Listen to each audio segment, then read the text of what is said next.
mana disebutkan segala biaya untuk penggugat akan dibayarkan oleh. Assalamualaikum warahmatullahi wabarakatuh. Apa kabar teman-teman semuanya? Semoga semua dalam keadaan sehat walafiat ya.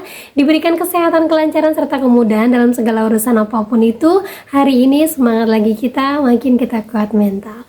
Oke teman-teman, kali ini saya akan membahas tentang resmi lagi OJK keluarkan aturan baru yang galbay selamat bisa auto lunas. Nah, pinjol apa saja itu kita akan bahas secara tuntas. Tapi sebelumnya saya harapkan kalian semuanya sudah subscribe channel ini agar channel ini terus berkembang dan dapat memberikan informasi terbaik buat kalian yang galbay. Oke teman-teman, ini dia buat kalian.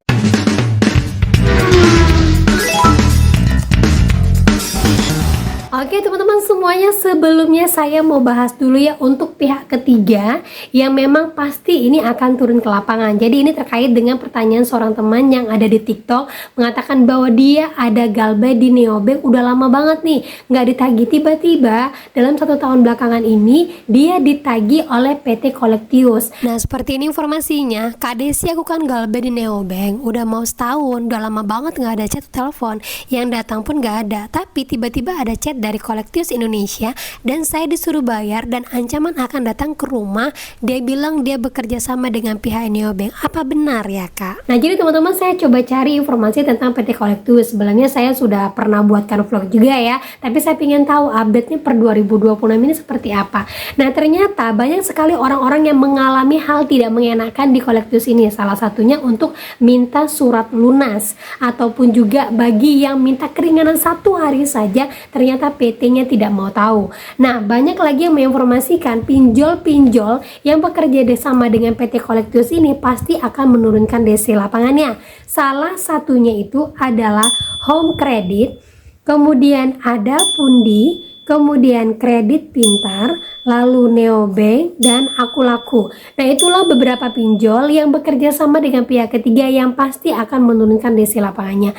Nah kalau udah seperti ini gimana Mbak? Jawabannya sama aja seperti dengan yang lain. Ya tidak usah terlalu kalian pusingkan, walaupun dia akan datang ke rumah, ataupun dia akan meneror ke kantor, ataupun dia akan menagih secara barbar. Ingat saja kita punya kekuatan hukum di Indonesia, walaupun pakai tanda kutip lah ya. Yang penting ketika dia datang kita harus minta surat-suratnya dan berlaku tenang. Kalau saat ini kalian belum datangin dan mereka yang datangin, santai. Karena apa? Nanti kita ada masanya dan kita berdoa semoga pada masanya itu datang kita lebih kuat mental lagi. Jadi jangan kaget, jangan pula nanti kok ditagih nih Mbak pasti mau datang ya. Belum tentu. Intinya kalau DC masih mengabarin kalian via WA, email, menakut-nakutin kalian dengan segala teroran, itu tidak akan pernah terjadi. Karena kebanyakan DC-nya ini datang tiba-tiba di depan pintu, dan informasi tentang kedatangan DC ini sama seperti sebelum-sebelumnya di tahun-tahun sebelumnya, yaitu datang tanpa ada kabar. Gitu teman-teman ya. Dan lanjut lagi teman-teman, jadi ada informasi dari seorang teman di grup saya mengatakan ada galbay temannya ini di salah satu kantor BSD Jakarta ya. Tiba-tiba dalam 1 hari ada 3 line teleponnya itu diteror sama pinjol habis-habisan 1 harian, sampai ada telepon mau masuk pun tidak bisa. Nah berikut kita baca informasinya. Jaser semalam dapat cerita dari teman daerah BSD, dia ada galbay hitungan hari diserang teror di kantornya, 3 line telepon diserbu DC, gak dikasih tenang hari itu, sampai telepon dari luar masuk pun gak bisa. Waktu diangkat di line 1 lainnya juga ikutan bunyi. Semengerikan itu, cuman aku nggak sempat. Itu dari pinjol apa? Nah kemungkinan kalau ada galbay-galbay seperti ini yang sering sekali neror ke kantor, itu biasanya adalah kalau tidak ada kami, ini adalah Shopee, kalau nggak ini adalah Pinjam Yuk ataupun Krediwan, dan yang terbaru itu adalah Solusiku. Nah ini beberapa pinjol-pinjol yang memang terornya seperti ini. Nah kalau udah model seperti ini, saya minta kepada kalian jangan langsung ketakutan. Karena apa? Saya yakin pasti suasana kantor itu tahu lah ya seperti apa. Tapi ada lebih bijaknya kalian videokan. Dengan video seperti ini, lapor kepada OJK, sebutkan nama aplikasi yang kalian galbaykan. Kalian pura-pura untuk WA DC-nya. Salah satu DC yang mungkin masih belum kalian blok. Sampaikan, saya tahu ini dari kalian, saya sudah melaporkan segala kelakuan kalian kepada OJK, kepada AFPI, juga kepada kantor kalian, tunggu aja kalian akan dipecat. Nah ini menunjukkan apa? Kita akan mencari tahu satu persatu ini dari pinjol mana, karena memang kelakuan yang seperti ini tidak akan pernah disebutkan nama aplikasinya, karena DC pasti akan auto dipecat. Dan sepertinya tahun ini adalah tahun tamatnya para pinjol-pinjol dan DC-DC. Karena apa? Ternyata per 22 Desember 2025 kemarin OJK juga sudah mengeluarkan aturan baru, yaitu POJK nomor 38 yang mana menetapkan bahwa OJK berhak penuh dan memiliki wewenang untuk menggugat pinjol yang mana ini merugikan konsumennya. Nah, seperti yang tertuang pada Dana Syariah. Nah, kita baca informasinya biar sama-sama kita pahami ya. Resmi OJK kini bisa gugat pelaku jasa keuangan untuk lindungi konsumen. Informasinya ini tertuang dalam POJK nomor 38 tahun 2025.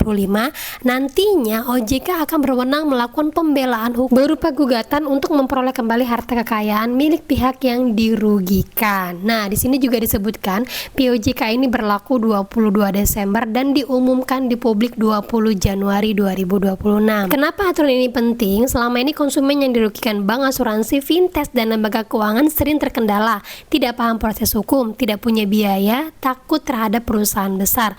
Lewat POJK ini, OJK bertindak sebagai penggugat atas nama kepentingan umum tanpa dipungut biaya sedikit pun. Nah, bagi konsumen, peraturan ini berarti akses keadilan makin mudah, perlindungan lebih nyata, bukan sekedar imbauan, posisi tawar masyarakat meningkat.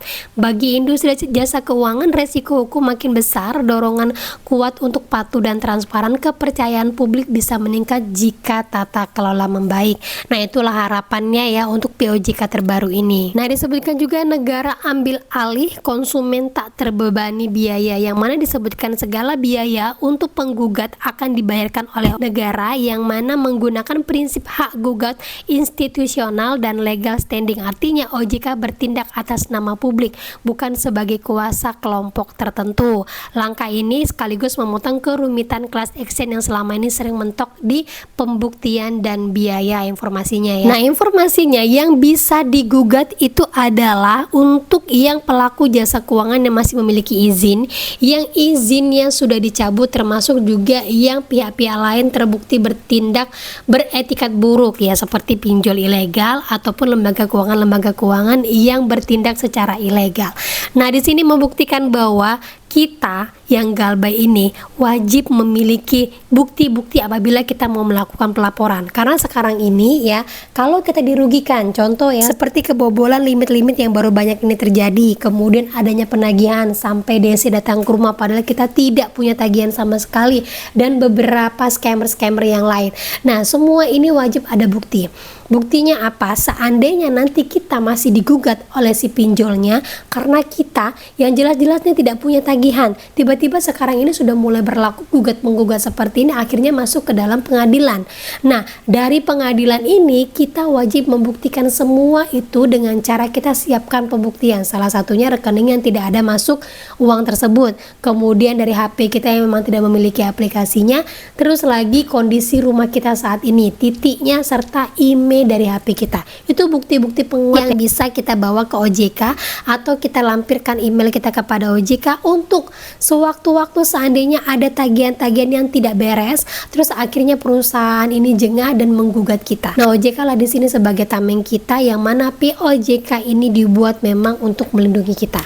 Nah, itulah harapan kita teman-teman ya, karena di awal tahun 2026 ini baru aja mulai, udah bukan 1, 2, 3 laporan dari orang-orang yang tidak punya tagihan tapi datangnya DC, tidak pernah punya pinjol seperti ini tapi ditagih bahkan dimaki-maki, dan banyak lagi scammer-scammer yang lain yang sudah pernah saya sebutkan di vlog saya. Nah, inilah POJK-nya dibuat untuk kita. Mudah-mudahan tahun ini adalah tahun hancurnya para DC-DC, hancurnya para pinjol-pinjol yang masih bermain dengan data masyarakat ataupun data orang-orang yang melakukan pinjaman. Dan ingat, bagi kalian yang masih lanjut galbay, lanjutkan terus galbay. Lagi belum ada dana, lanjut terus galbay ya teman-teman ya. Orang yang berhasil keluar dari pinjol adalah mereka yang berani galbay, seperti teman saya ini yang menginformasikan dia sudah banyak galbay, akhirnya sekarang dia punya uang bisa melunaskan satu persatu, dan saya yakin itu akan terjadi juga pada diri kalian. Yang penting kalian kuat mental, satu lagi terus perbaiki kualitas hidup kalian ya teman-teman ya. Nah, oke, itu dia informasi yang bisa saya sampaikan buat kalian. Semoga informasi ini menjadi mood booster, semangat baru lagi, kuat mental lagi, dan akhir kata saya ucapkan assalamualaikum warahmatullahi wabarakatuh.